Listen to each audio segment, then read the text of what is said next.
Buenos días, buenas tardes, buenas noches. Soy Juan Felipe Rincón Hurtado, nivel filosófico, y voy a responder la pregunta que titula este video, que ¿por qué la filosofía o por qué filosofía? Esta pregunta hace referencia sobre todo a la utilidad de la filosofía porque considero que es una materia importante en un tema que quería tratar a la vez que se los pregunté por historias de Instagram si les parecía interesante y la mayoría dijo que sí. Así que bueno, comencemos. La cuestión de la utilidad de la filosofía es una cuestión bastante difícil y complicada, em, no poco importante, de hecho creo que es una de las más vitales, sobre todo a la hora de divulgarla o a la hora de introducirse en filosofía. La cuestión de para qué estudiar filosofía pues es de vital importancia. Siendo así, muchas de las respuestas que he visto son respuestas ad hoc, una respuesta bastante común es el para nada.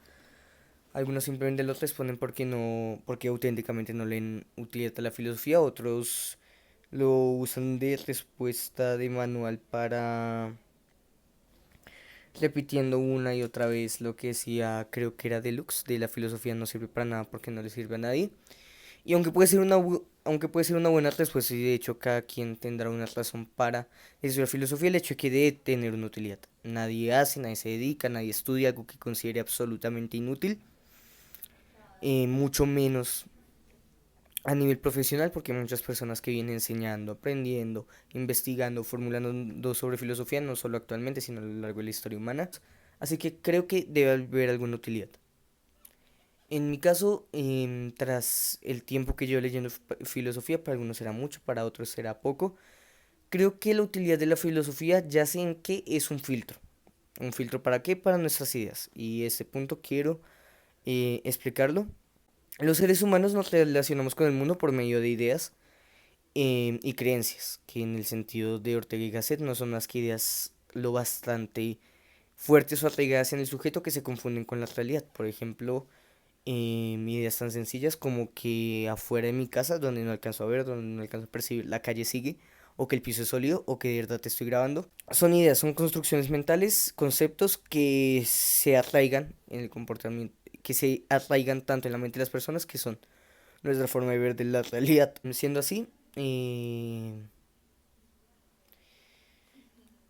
todas las ideas que nosotros recibimos a nivel cultural, a nivel familiar, etcétera, hay muchas que son falsas o mentirosas. Falsas es simplemente que no se corresponden con la realidad. Mentirosas son ideas que no se corresponden con la realidad y que son dichas y promulgadas con conocimiento de esto y en un contexto donde se cree que, que hay que decir la verdad. O sea, si yo digo, por ejemplo, que si yo estoy actuando, por ejemplo, todo lo que yo en la actuación no corresponde con la realidad, es algo ficticio, pero sí un contexto donde está bien, porque soy un actor, estoy actuando, bla, bla, bla. Las mentiras solo tendrán cabalidad cuando estoy diciendo algo que creo falso, sostengo algo que creo falso, en un contexto donde o sé que es falso, en un contexto donde debería decir la verdad, o alguien que, en una situación de donde debería decir la verdad. Siendo así, tengo la idea de que las ideas falsas, las ideas mentirosas son muy dañinas. Son muy dañinas en el marco de que nada bueno puede salir de ellas. En el caso de las ideas falsas, como dice John Stuart Mill, la verdad de una idea es, por ejemplo, partícipe de su utilidad, del servicio que puede dar, una de las premisas básicas que se puede deducir, o una de las primeras cosas que tratar para hablar de la utilidad, por ejemplo, una idea, porque hay mentiras que se cree que deben mantenerse porque son útiles, en realidad no. La utilidad de esta pregunta no puede existir sin el concepto de su veracidad.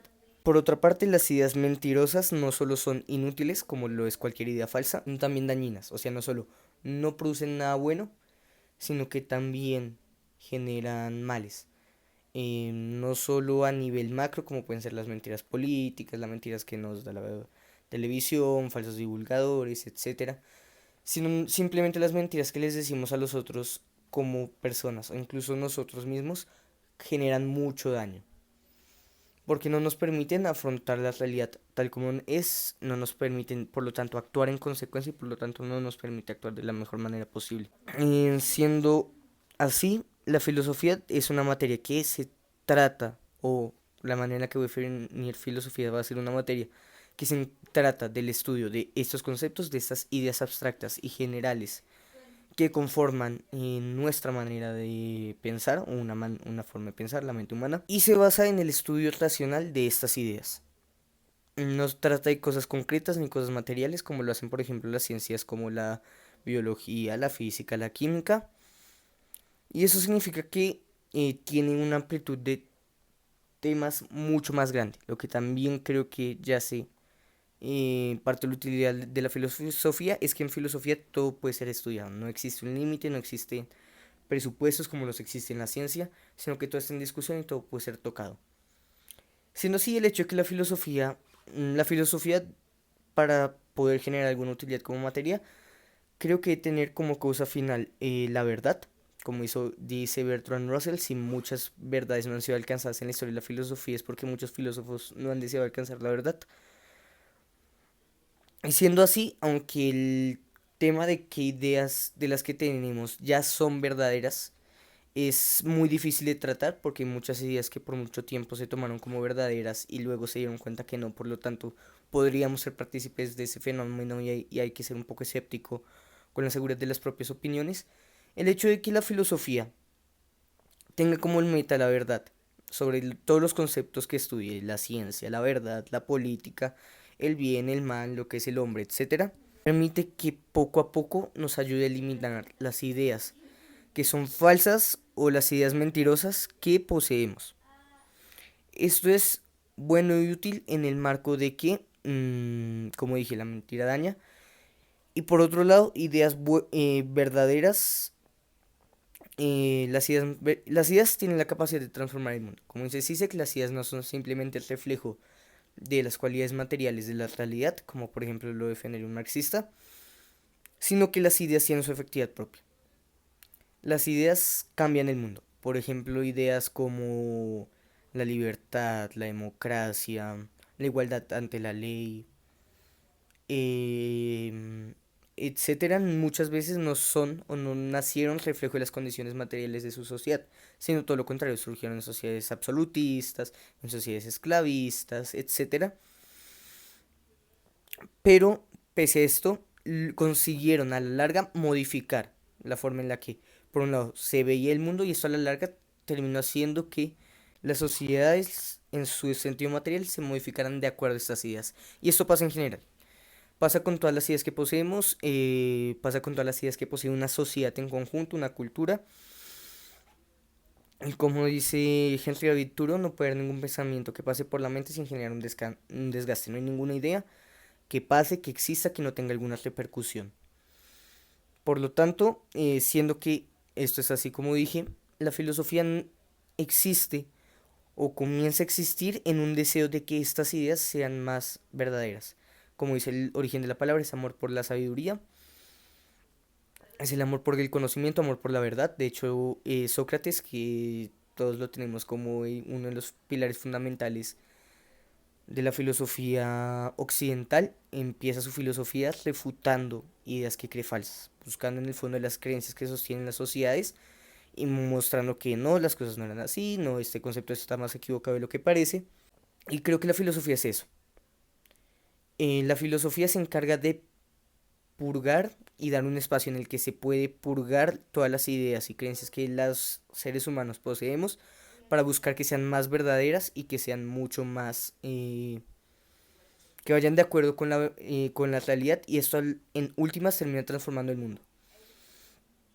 A veces para bien, a veces para mal. Hay filosofías o pseudofilosofías que terminan generando mucho daño. De hecho, dentro de la propia filosofía se han creado ideologías o ideas que han generado mucho daño en la raza humana. Pero pese a esto, otro punto a favor de la utilidad de la filosofía es que es una materia que se autocorrige. Como dice John Stuart Mill, la única forma en la que el ser humano no ha sido destruido por la estupidez de todas las personas que han existido a lo largo de la especie humana, nuestra propia estupidez, es gracias al hecho de que tenemos la discusión. El hecho de que podamos contrastar ideas y creencias y hechos para conseguir ideas, creencias y hechos más verdaderos, es lo que nos ha permitido poco a poco ir refinando, perfeccionando nuestras ideas, lo que en últimas se ha traducido en poco a poco mejorar nuestro mundo. Y las mejoras son evidentes, por ejemplo, pasamos de sociedades esclavistas en la cultura, en la cultura como la occidental, pasamos de tener culturas esclavistas a prohibir la esclavitud, pasamos de sociedades donde había un monarca absoluto que gobernaba todo por designio divino, pasamos a estados donde todos tienen una voz a la hora de participar. Y la única forma, y la filosofía es la materia ideal para esta libertad de discusión que termina también ayudando a refinar las ideas, porque en filosofía no existe nada que se dé por sentado. No es, como dije, no es como las ciencias donde existen algunos presupuestos básicos sin los cuales no se puede hacer ciencia, como por ejemplo que la realidad es cognoscible, que la realidad es en buena medida racional, etcétera. Son presupuestos que en filosofía no existen. Y el hecho de que no existan en filosofía significa que la discusión es mucho más abierta. No existe autor intocable, no existe idea intocable. Es donde más se llega al límite la negación de los argumentos de autoridad. En filosofía no existen autoridades totalmente. Porque hasta el maestro de los maestros, maestros como gente como Aristóteles, Descartes, Kant, pueden ser criticados, han sido criticados o serán criticados. Así que, pues, sería eso. La filosofía es una herramienta, bueno, yo la veo más como una herramienta que nos ayuda a filtrar nuestras ideas para hacerlas un poco más verdaderas, para deshacernos de todas las ideas que tengan premisas o argumentaciones falsas. Y esto a la larga y en últimas termina modificando el pensamiento, no solo individuos, sino incluso sociedades completas, como dice el dicho, todos citamos un filósofo importante inconscientemente, de hecho lo que consideramos sentido común en algunas cosas no es más que ideas de filósofos que fueron tan bien acogidas que terminaron pasando a la cultura en forma de principios básicos, cosa que todo el mundo da por sentado. Y esto en últimas termina modificando el mundo. Lo que implica que la labor del filósofo es muy importante, implica una gran responsabilidad con lo que uno decide divulgar, con lo que uno decide decir, con la forma en la que uno decide también vivir, porque en últimas un filósofo para mí es quien vive. Esa idea es de otro autor, no recuerdo cuál es, pero un filósofo es quien deja que la filosofía no se quede en lo abstracto, sino que haga parte de su vida. Siendo así, los filósofos tienen una capacidad o la filosofía tiene una capacidad para transformar el mundo, transformar las personas, transformar tanto a nivel macro como a nivel micro. Esa es su utilidad. Su utilidad es filtrar ideas, permitir dar el espacio para que todas las ideas, no importa cuáles sean, entren en un espacio de discusión, de choque, y en esto en últimas ayuda a filtrar las mejores de las ideas. Y eso a la larga puede mejorar las sociedades. Esa es la utilidad que le veo a la filosofía, esa es la razón por la que creo importante, porque ese filtro también significa que es un escudo para cosas como las mentiras políticas, han sido la primera herramienta de regímenes terribles para hacer lo que han querido. Y ya, creo que eso sería todo. No sé si fui claro, no sé si me entender, no sé qué opinen, porque cada persona tiene una visión diferente sobre la utilidad de la filosofía, pero era algo que quería compartir y que me parece interesante. Y ya, eso es todo.